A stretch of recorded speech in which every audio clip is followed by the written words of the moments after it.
নামাজ পড়িয়া যদি মনটা খারাপ লাগে নামাজ ছাড়বি না। আল্লাহর একজন বান্দা যার জীবনে 40 থেকে 45টা বছর আল্লাহর বান্দা বাইতুল্লাহর গিলাফ ধরে ধরে কান্না করেছে, বাইতুল্লাহর গিলাফ ধরিয়া ধরিয়া কান্না করেছে, বলে আল্লাহ এই বাইতুল্লাহে হাজিরা দিলাম, ও মাওলা তুমি আমার হাজিরাটা কবুল করে নাও। গায়বী ভাবে আওয়াজ আসে, লা লাকা লাব্বাইক, লা লাকা লাব্বাইক, তোর হজ আমার কাছে পছন্দ হয় নাই, তোর হাজিরা আমার কাছে পছন্দ হয় নাই। আল্লাহর বান্দাই 40 থেকে 45টা বছর বাইতুল্লাহর গিলাফ ধরিয়া কান্না করেছেন। 45টা বছর পর্যন্ত কান্না করিয়া কোনো বছর মিস দিল না, চোখের পানি ফেলায় ফেলায় কান্দে আর বলে লা লাকা লাব্বাইক, লা লাকা লাব্বাইক, তোর হাজিরা আমি মাওলার কাছে পছন্দ হয় নাই। আল্লাহর বান্দা নিয়াত করে, ও দয়ার মালিক তুমি আমারে যতটা বার ফিরাইয়া দিবা ততটা বার আমি বাইতুল্লাহর গিলাফ ধরব। চিল্লায় বলি আল্লাহু আকবার। যতটা বার আমারে ফিরাইয়া দিবা ততটা বার আমি বাইতুল্লাহর গিলাফ ধরব। এই নিয়াত করি আল্লাহর বান্দা প্রত্যেকটা বছর বাইতুল্লাহর গিলাফ ধরে আর কান্না করে। হজের মধ্যে যায় কিন্তু একই আওয়াজ, লা লাকা লাব্বাইক, লা লাকা লাব্বাইক, তোর হজ কবুল হয় নাই। আল্লাহর বান্দা বৃদ্ধ মানুষ, এখন আর নিজের পায়ে চলতে পারে না, অন্যজনের সহযোগিতা নিয়ে চলতে হয়, লাঠি ধরে ধরে চলতে হয়। আল্লাহর বান্দা তার একজন নাতি আছে, এই নাতিরে কয় চলো আল্লাহর ঘরের মেহমান হয়ে যাইতে হবে। আল্লাহর ঘরে অনেক লম্বা ইতিহাস। ওই নাতিরে নিয়ে বাইতুল্লাহর কিনারায় চলে গেল। বাইতুল্লাহ যাওয়ার পরে ডাক দিয়া কয়, ও আসমানের মালিক, ও আল্লাহ এতটা বছর আমি বাইতুল্লাহর গিলাফ ধরেছি, আল্লাহর বান্দার মাথার মধ্যে টুপি নাই, আল্লাহর বান্দার পরনে এহরামের কাপড়, আল্লাহর বান্দার পায়ের মধ্যে জুতা নাই, মনে হয় একটা জিন্দা লাশ। আল্লাহর বান্দা জিন্দা লাশ সাজিয়া মালিকরে ডাক দিয়া কয়, ও আল্লাহ তুমি যদি এবারও আমারে ফিরাইয়া দাও, ও মাওলা তুমি যদি আমারে ফিরাইয়া দাও, তাকায়া দেখো এখন আমি নিজে পা দানা চলতে পারি না।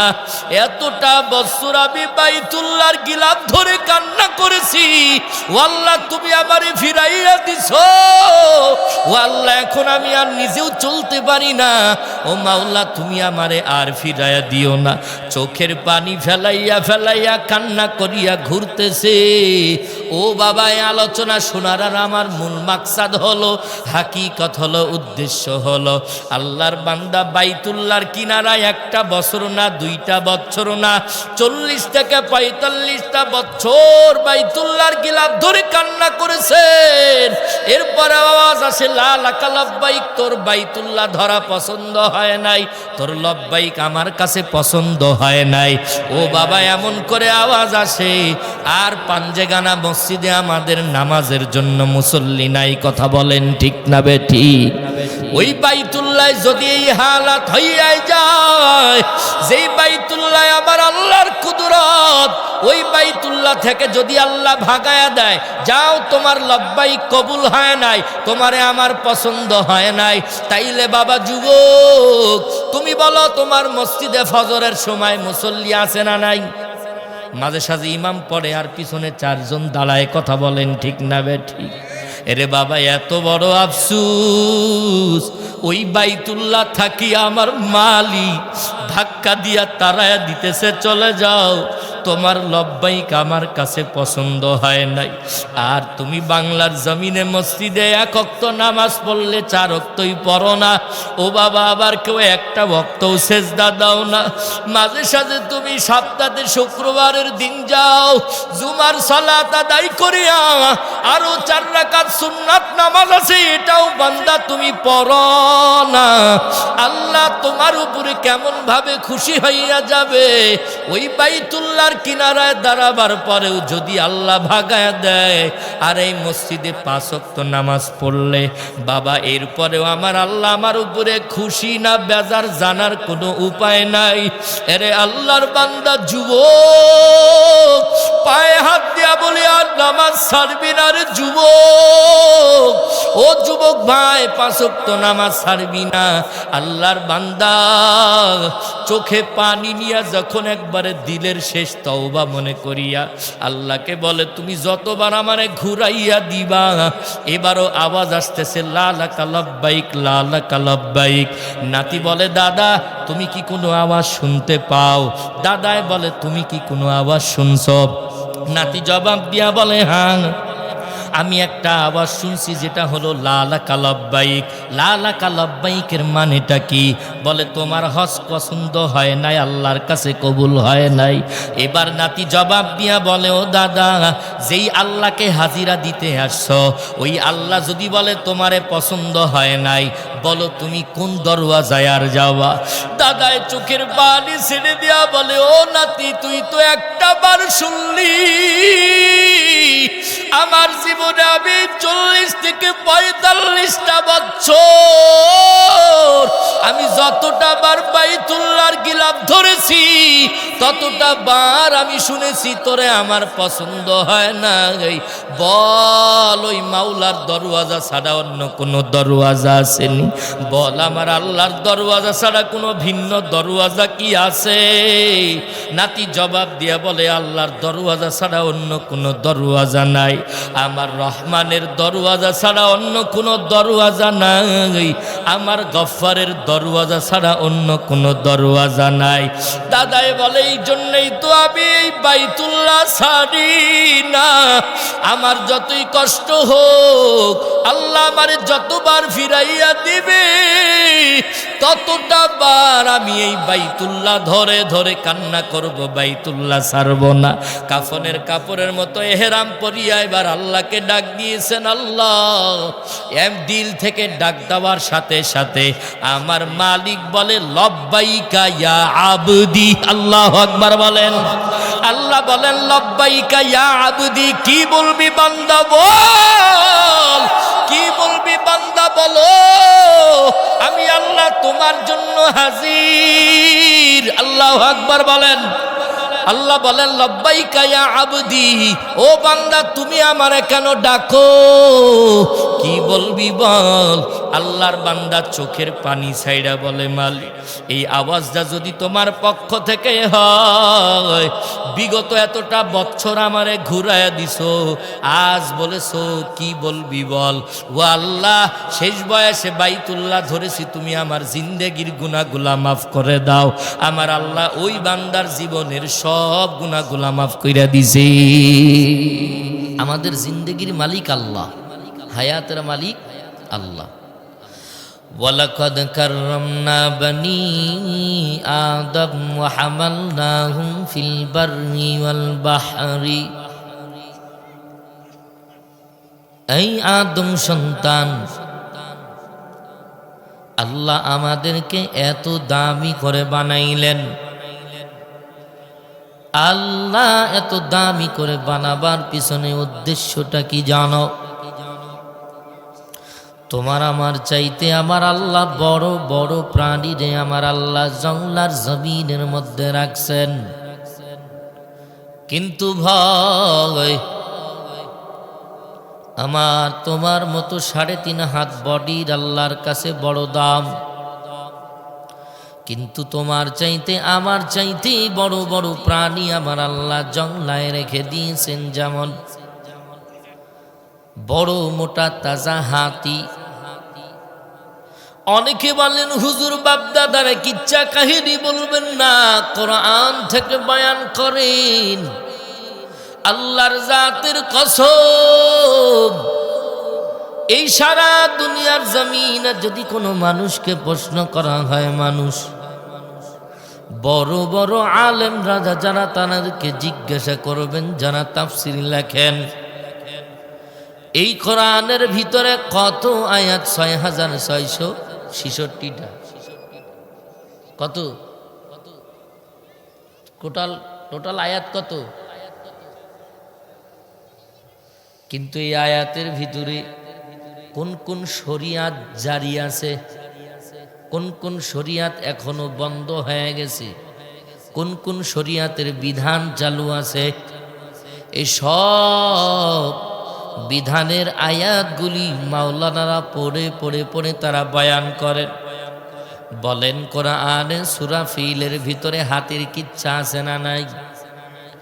এই বান্দা, কোরআনের ভিতরে আমার মাওলা ওই যে মৌমাছি মধু বানায়, তারপরে পিপিলিকা, এদের সম্বন্ধে আমার আল্লাহ বয়ান করছেন কি করেন নাই?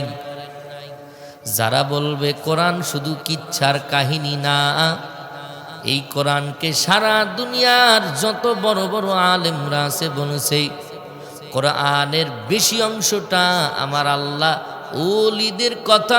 কোরআনের মধ্যে যতগুলা কিচ্ছার ঘটনা আছে, কোরআনের ভিতরে ইতিহাস তালাশ করে পাওয়া যায়। কোরআনের মধ্যে যত বড় বড় ঘটনা, সারা দুনিয়ার অন্য কোনো ঘটনার কিতাব এই কোরআনের ঘটনার সাথে মিল করলে সমান হবে না। কথা বলেন ঠিক কিনা? এজন্য একটু বোঝার চেষ্টা করবেন।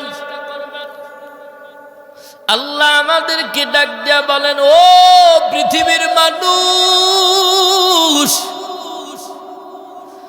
তোর মতো 3.5 হাত বডির মানুষকে আমি আল্লাহ বড় মহাব্বত করি। কেমন মহাব্বত আল্লাহ আমাদেরকে করেন! আমার চাইতে আরো বড় বড় প্রাণীরে আমার আল্লাহ জংলায় রাখছেন। তার 1 নম্বরে হাতি। ওরে বাবা, যার একবেলা খানার কাছে আমি বড় দুর্বল, পারবেন নি ওর সাথে খানা খাইতে? কত খানা তার লাগে, খানার দিক দিয়ে আমি দুর্বল, চলাফেরার দিক দিয়েও আমি বড় দুর্বল, শক্তির দিক দিয়েও আমি বড় দুর্বল। আল্লাহ আরো প্রাণী আমার আল্লাহ সাগরের মধ্যে রাখছেন। সাগরের বুকে বড় ত্রিবি মাছ, এক একটা মাছের দৈনন্দিন খানার তালিকায় আমার আল্লাহ জানায় দিছেন। এক একটা তিমি মাছের খানা দৈনন্দিন তালিকায় 1000 চিংড়ি মাছ আমার আল্লাহ রিজিক দান করে। কে খাওয়ায়? আমার বাবাই খাওয়ায়। জোরে বলেন, কে খাওয়ায়? ওই সাগরের ভিতরে কেউ নাই, যেই সাগরের ভিতরে এত বড় বড় তিমি মাছ রে আমার আল্লাহ খানা দেয়। এরে নিমুখারাম মানুষ, কেন তুমি আজকে মনে করেছো আমার রিজিকের মালিক আমার নেতা আমার দল? কেন মনে করেছো রিজিকের মালিক আজকে আমার দুনিয়ার মহাজন? না রে বাবা না, রিজিকের মালিক একমাত্র আমার আল্লাহ। যেই আল্লাহ সাগরের পাদদেশে ওই কঠিন গভীরের ভিতরে আমার আল্লাহ চিংড়ি মাছ দিয়া ওই বড় তিমি মাছের খানা দেয়, আবার চিংড়ি মাছেরও খানার ব্যবস্থা আমার আল্লাহ করে দেয়। ও বাবা, মানুষ হলো বড়ই দুর্বল। ওই বড় তিমি মাছের কাছে আমি মানুষ বড় দুর্বল, বড় হাতির কাছে আমি মানুষ বড় দুর্বল। যেদিকেই যাবা জংলার বড় মাখলুক, বনের রাজা সিংহ, তার কাছে আমি মানুষ বড় দুর্বল। কিন্তু আমার আল্লাহ আমাদেরকে কেন এই দুর্বল বানাইলেন? দুর্বলের উপরে মায়াটা একটু বেশি। কথা বলেন ঠিক কিনা? একই বাড়িতে 3টা সন্তান, ওই আল্লাহ আমার কত বড় কারিগর, ওই মাওলা আমার কেমন বড় মিস্ত্রি, যেই মাওলা আমার এমন বড় কারিগর, ওই মাওলারকে যদি একটু নিয়া ভাবো ও বাংলার মুসলমান, আমার মাওলার কুদরত দেখতে বাবা, আমার আল্লাহর কুদরত নিয়া ভাবো।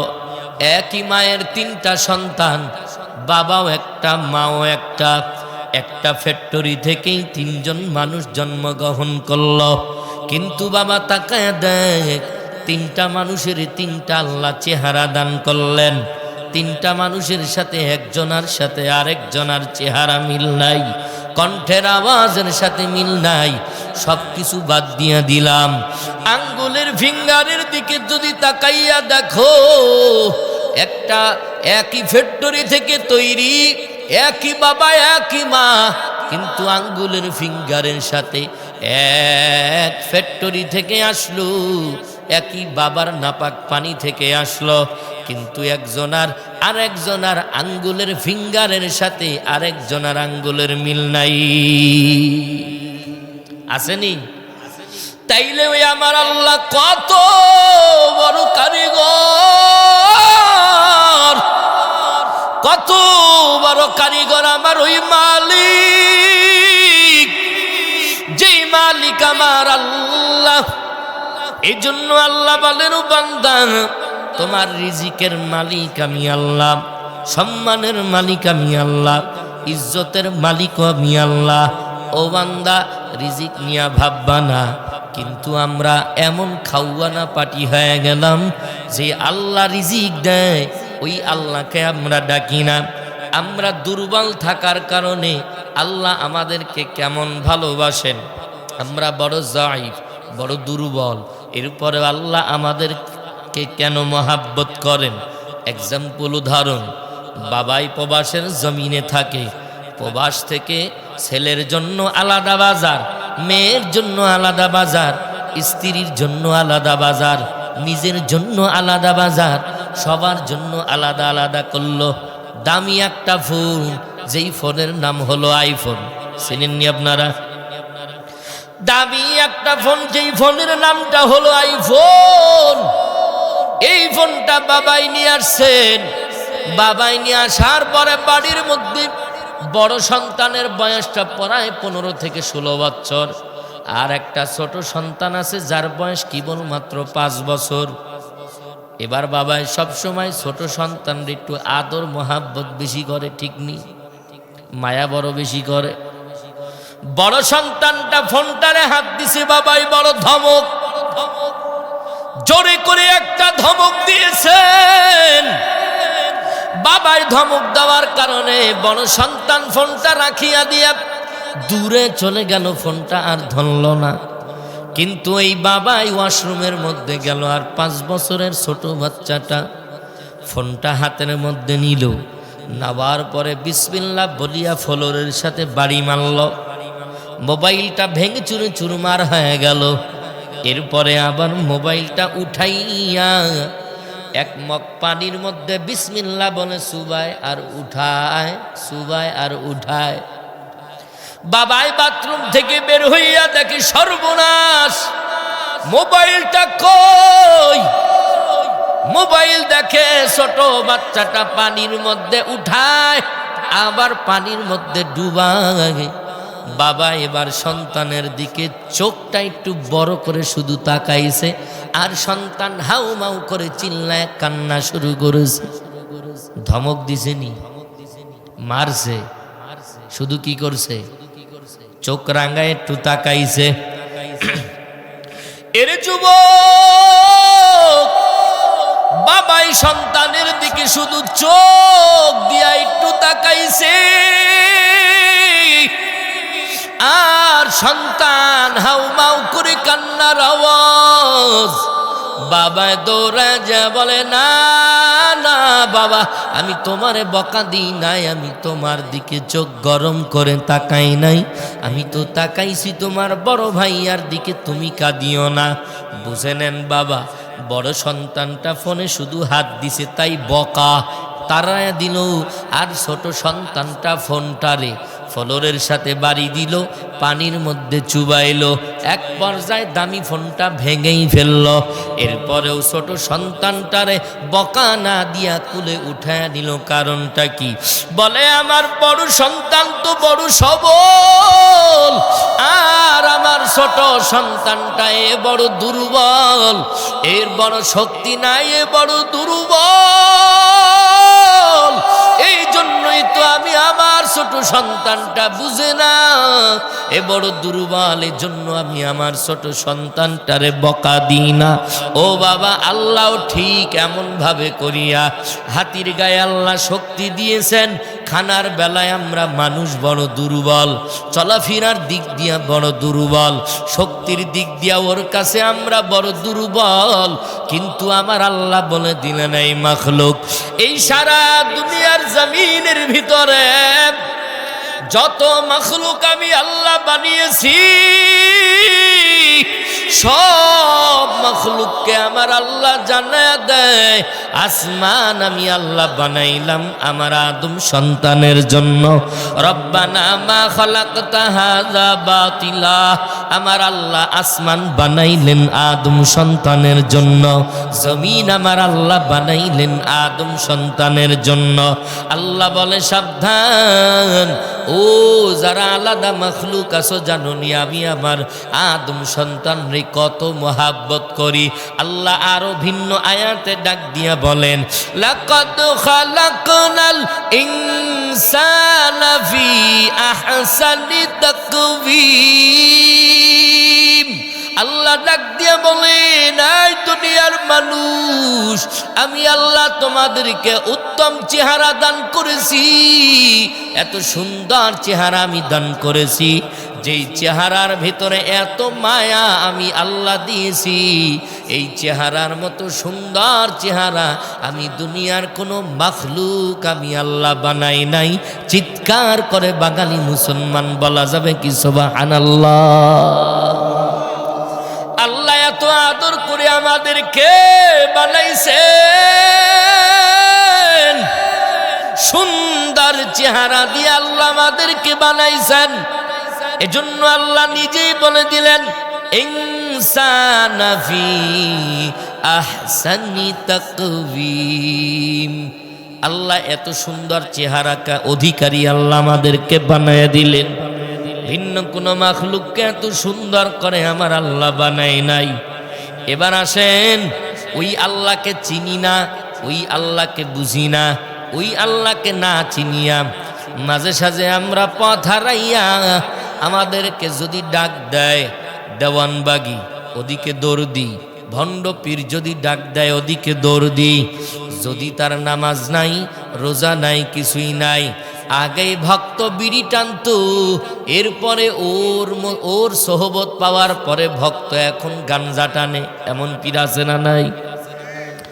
এরে ভাইয়েরা, আমি পীর বিরোধী না, কারণ আমি খাঁটি আল্লাহ বলা একজন দরবারের মুরিদ। এই সারা দুনিয়ার জমিনে পীর, পীর হলো ফার্সি ভাষা, বাংলায় যাকে আমরা বলি হলো মুরব্বী। মুরব্বী মানা লাগবে, ওস্তাদ মানা লাগবে। তবে হ্যাঁ, মুরব্বী যদি হয় বেনামাজি, ওই মুরব্বী আমার দরকার নাই।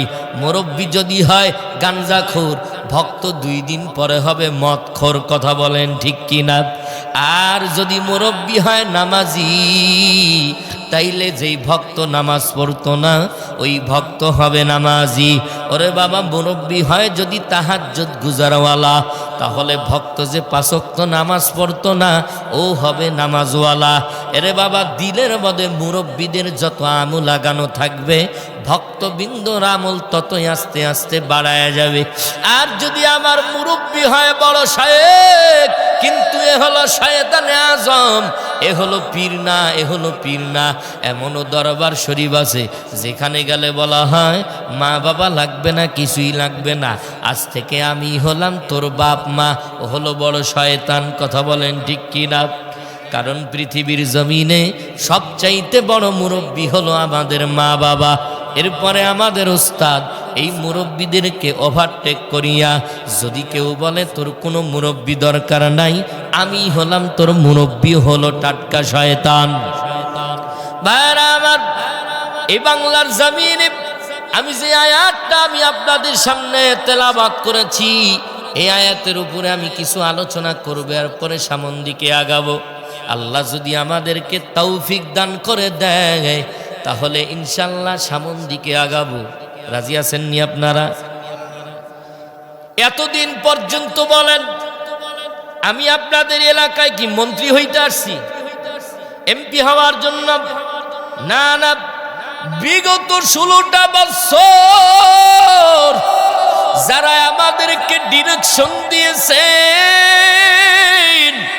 হুজুর ওনারা ধর্মের সাথে রাজনীতি এক করবেন না, ধর্মের সাথে রাজনীতি জড়াবেন না। আল্লাহর কসম, সূর্যের ভিতরে যদি আলো না থাকে ওই সূর্যের কোনো দাম নাই। ফুলের সাথে যদি ফুলের ঘেরান না থাকে ওই ফুলের কোনো দাম নাই।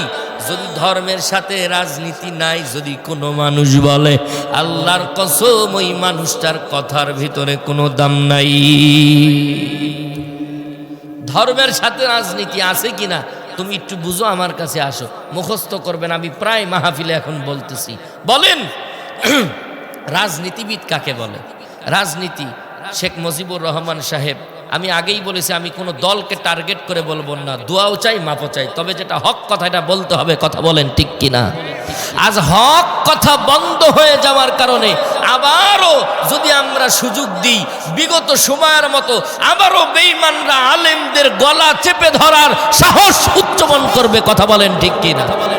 যদি আবারও সুযোগ দিয়া দিই, বিগত বছরের মতো আবারও জালেমরা আলেমদের কাছ থেকে মাইক কেড়ে নিবে। কথা বলেন ঠিক কিনা?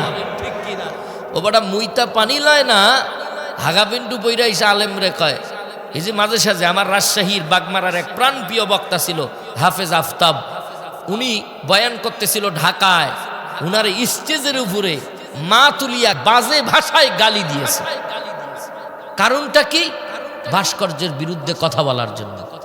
কোরআন হাদিসে যেটা নাই সেটা তো আলেমরা বলবেই। কথা বলেন ঠিক কিনা? ওটা কি বাপ দাদার কথা বলতেছিল? মাওলানা আফতাব ভাই, উনি আমাদের উস্তাদের বন্ধু মানুষ, তিনাকে স্টেজের উপরে অকথ্যভাবে গালাগালি করেছিল।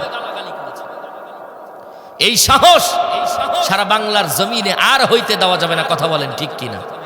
জামাত ইসলাম আসুক আর বিএনপি আসুক, দাসক বাসক যা পারে আসুক, আলেমদেরকে আল্লাহর কসম করে বলি, ওই জাতি তাড়াতাড়ি ধ্বংস হয়েছে যেই জাতি আলেমদের পিছে লেগেছে। কথা বলেন ঠিক কিনা? কারণ এদের দুশ্মনী করা মানে আল্লাহর সাথে দুশ্মনী করা। মুখস্থ রাখবেন, শেখ মুজিবুর রহমান সাহেবকে আপনারা চিনেন কেন?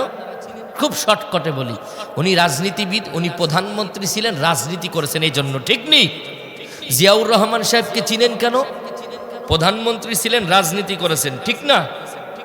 শেখ হাসিনা একই অবস্থা, খালেদা জিয়া একই অবস্থা, প্রধানমন্ত্রী ছিলেন, রাজনীতি করেছেন, এই জন্য আপনারা চিনেন। আমাদেরও তো বাড়িতে আম্মাজান আছে, আমার আম্মাজানরা কেউ চিনে? তো শেখ হাসিনারে চিনে কেন? উনি রাজনীতি করেছেন, প্রধানমন্ত্রী ছিলেন, আমাদের প্রধানমন্ত্রী ছিলেন, এই জন্য আমরা চিনি, ঠিক কি না?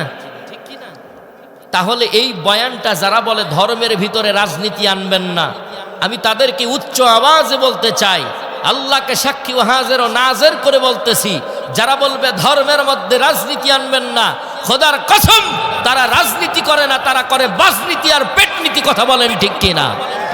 মদিনার শহরে মায়ার নবী রাহমাতুল লিল আলামিন, তিনি রাষ্ট্রের প্রধানমন্ত্রী ছিলেন, তিনিও রাষ্ট্র চালাইছেন। শেখ হাসিনাকে চিনেন কেন? প্রধানমন্ত্রী এই জন্য। মুজিবুর রহমান সাহেবকে চিনেন কি জন্য? প্রধানমন্ত্রী এই জন্য। আল্লাহর নবীও মদিনার শহরে প্রধানমন্ত্রী ছিলেন, এজন্য তিনিও রাজনীতি করেছেন, রাষ্ট্র চালাইছেন। কথা বলেন ঠিক না বেটি? ঠিক না বেটি? যারা বলবে ধর্মের সাথে রাষ্ট্রের রাজনীতির বয়ান করবেন না, ওরে কানে ধরায় বলবেন কোরআনে 1000 বার রাজনীতি আছে। কথা বলেন ঠিক কিনা? কারণ সুলাইমান নবীর ঘটনা যান, বিলকিস রমণী দেখেন, শুধু রাজনীতিতে ভরা। আল্লাহ আমাদের সবাইকে বুঝার তৌফিক দান করেন, জোরে পড়ি আমিন।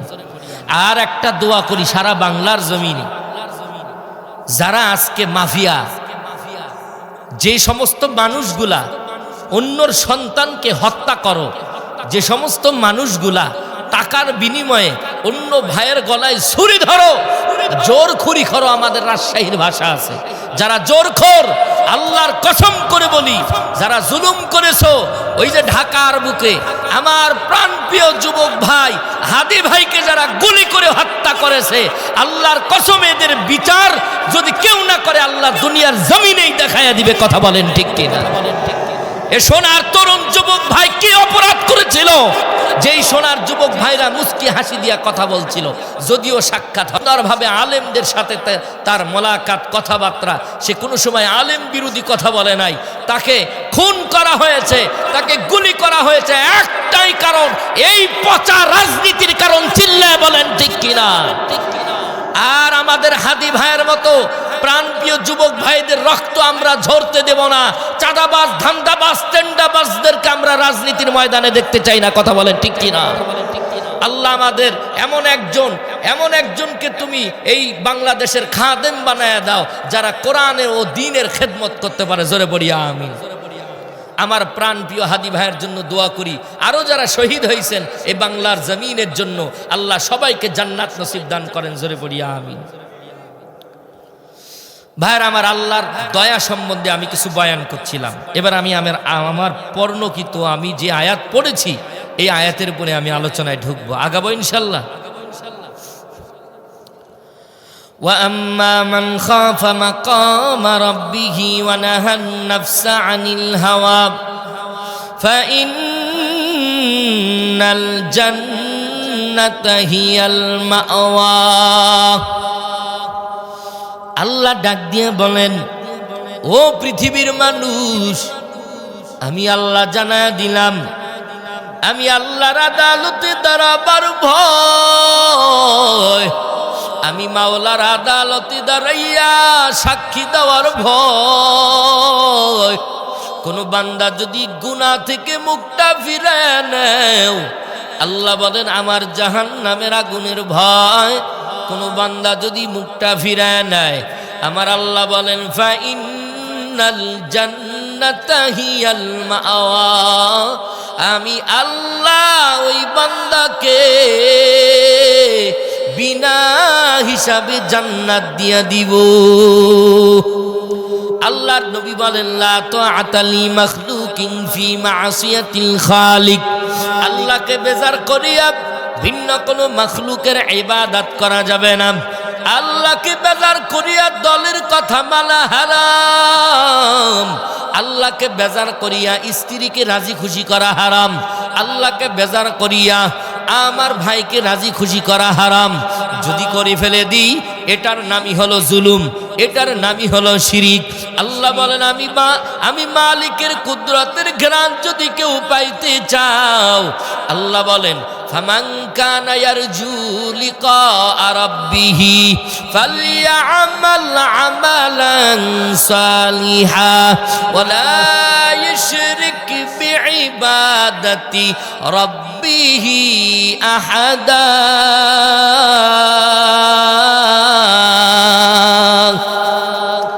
আল্লাহ বলেন আমি মাওলার যদি মুলাকাত চাও, এই মাওলার যদি দেখা পাইতে চাও, মুরাকাবা, মুজাহাদা, মুশাহাদা, এই সবকের মধ্যে আগাও আর শিরিক মুক্ত ইবাদত করো। শিরিক মুক্ত ইবাদত মানে হলো মাওলাকে সিজদা দিয়েছি, এর মধ্যে ভিন্ন কাউকে ঢুকানো যাবে না। আমার আল্লাহর জন্য যা করব, যা বলবো সব হবে আমার মাওলার জন্য। আল্লাহকে রাজি খুশি করার জন্য যদি হয়, আল্লাহকে রাজি খুশি করার জন্য যদি আমার নামাজ হয়, আল্লাহকে রাজি খুশি করার জন্য যদি আমার ইবাদত হয়, কুল ইন্না সালাতি ওয়া নুসুকি ওয়া মাহইয়ায়া ওয়া মামাতি লিল্লাহি রাব্বিল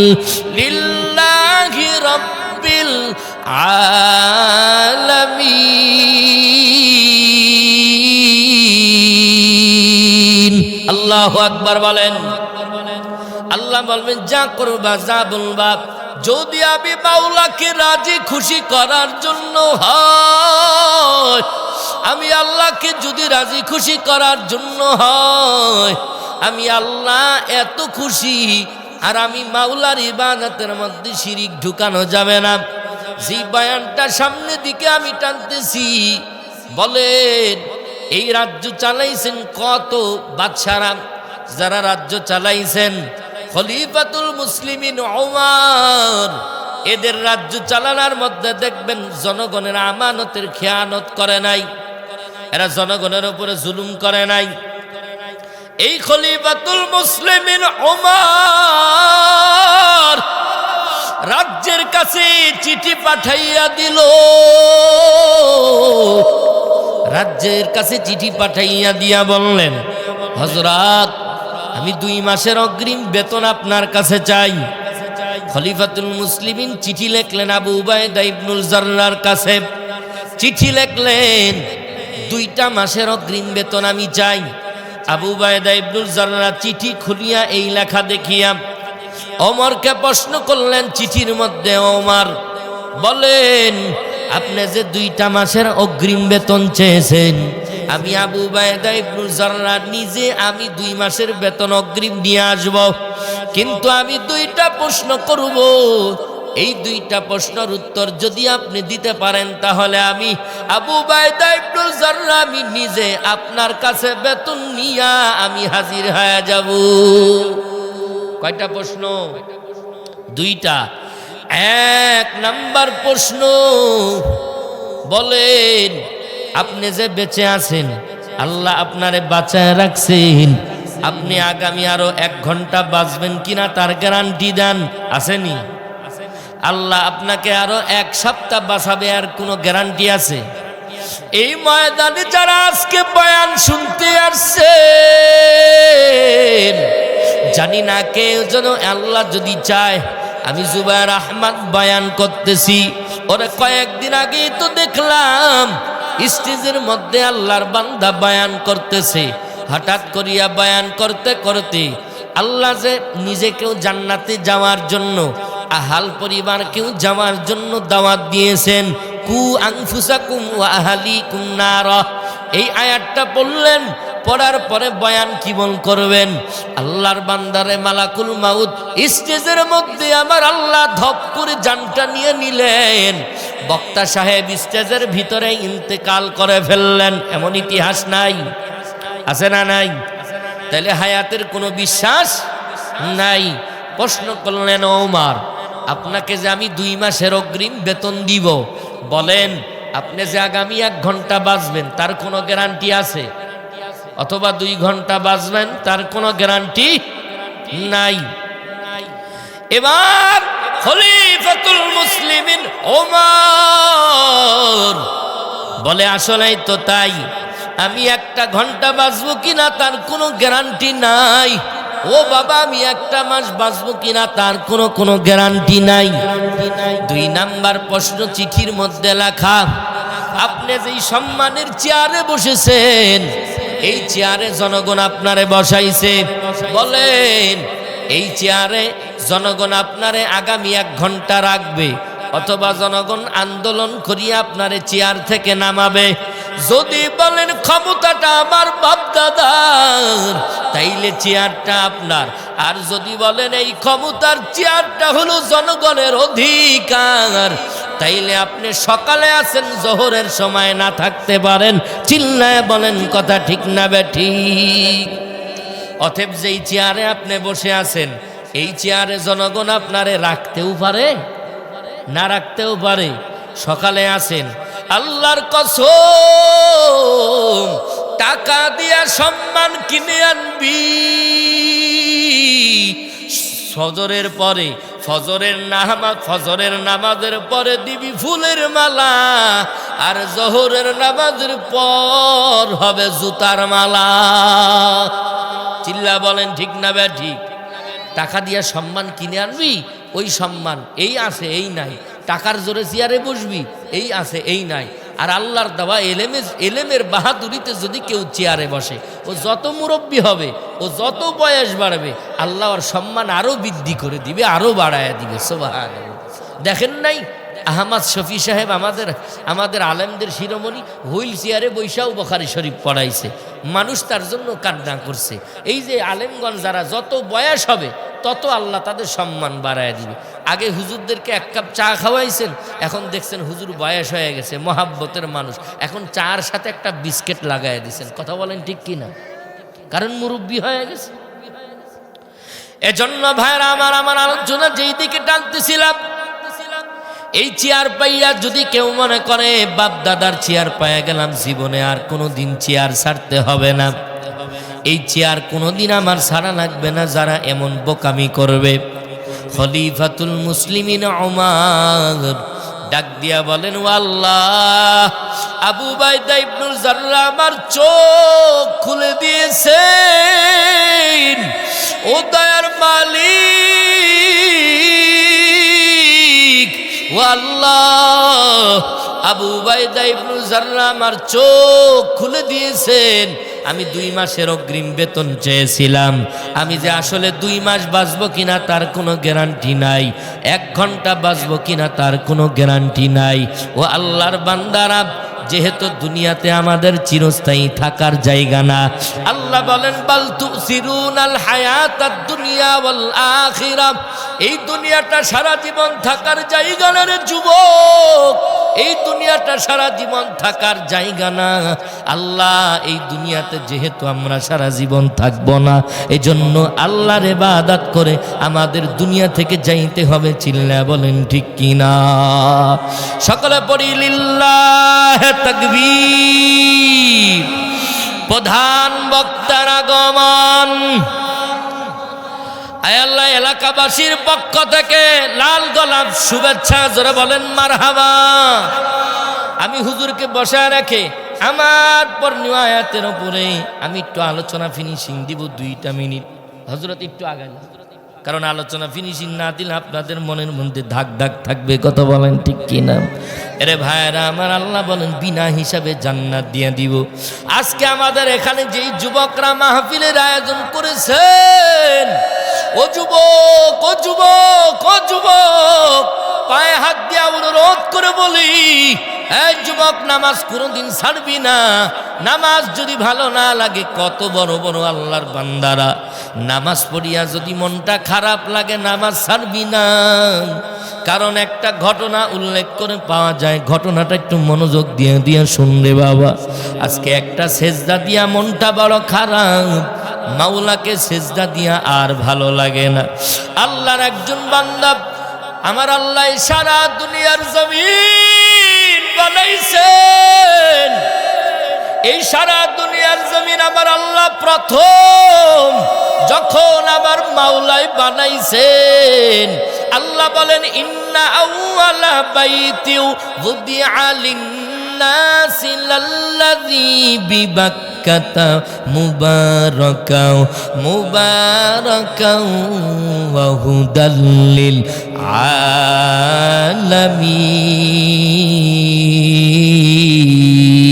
আলামিন। বাইতুল্লাহ হলো একটা দামি ঘর। আল্লাহ এই দুনিয়ার জমিন সৃষ্টি করার পর আমার মাওলা বাইতুল্লাহ বানাইছেন, আমার মাওলা দামি একটা ঘর বানাইছেন, আমার আল্লাহ বাইতুল্লাহ বানাইছেন। আর সারা দুনিয়ার যত মসজিদ আছে, বিদ্যুতের পার হাউস থেকে যেমন বাতি জলের লাইন আনার পরে এই সারা দুনিয়ার জমিনে যতগুলা মসজিদ, ওই বাইতুল্লাহ হলো পার হাউস। আর ওখান থেকে চার্জ নাই। এই সারা দুনিয়ার যত আমরা মসজিদ আছে, এই ঘরগুলা সব হলো আমার আল্লাহর ঘর। ওই বাইতুল্লাহ ডাইরেক্ট আসমান থেকে আমার আল্লাহ রহমত দিতেছে। চিল্লায় বলেন সুবহানাল্লাহ।